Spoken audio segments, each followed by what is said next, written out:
pour l'emploi. Merci, Monsieur Cotel. La parole est à Frédéric Massa, pour 2 minutes. Merci, Monsieur le Président.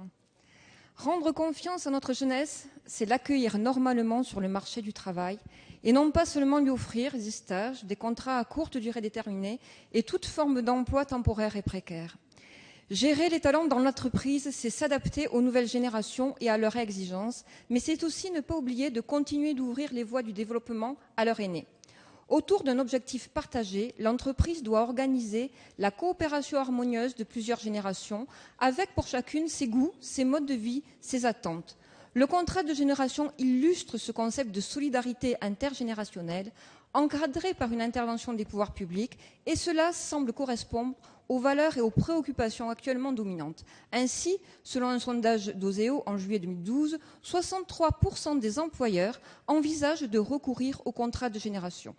Dans ce contexte nouveau de cohabitation intergénérationnelle, 2 enjeux majeurs impactent la pérennité organisationnelle, la transmission des savoirs et la planification de la relève.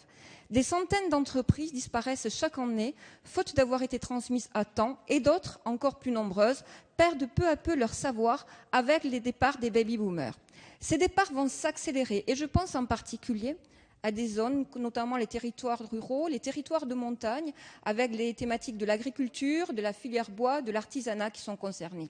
Transmettre le savoir et le savoir-faire à une autre génération est un art. C'est l'acte intergénérationnel par excellence qui valorise l'action de celui qui transmet et qui conforte l'insertion dans l'entreprise de celui qui reçoit. Le contenu pertinent à transmettre doit être sérieusement évalué. La méthode de transmission des savoirs doit être aussi adaptée.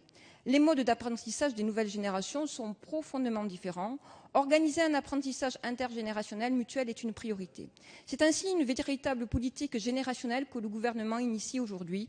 Elle va créer des emplois stables pour la jeunesse sans cannibaliser les contrats existants et participer ainsi à la relance économique de notre pays.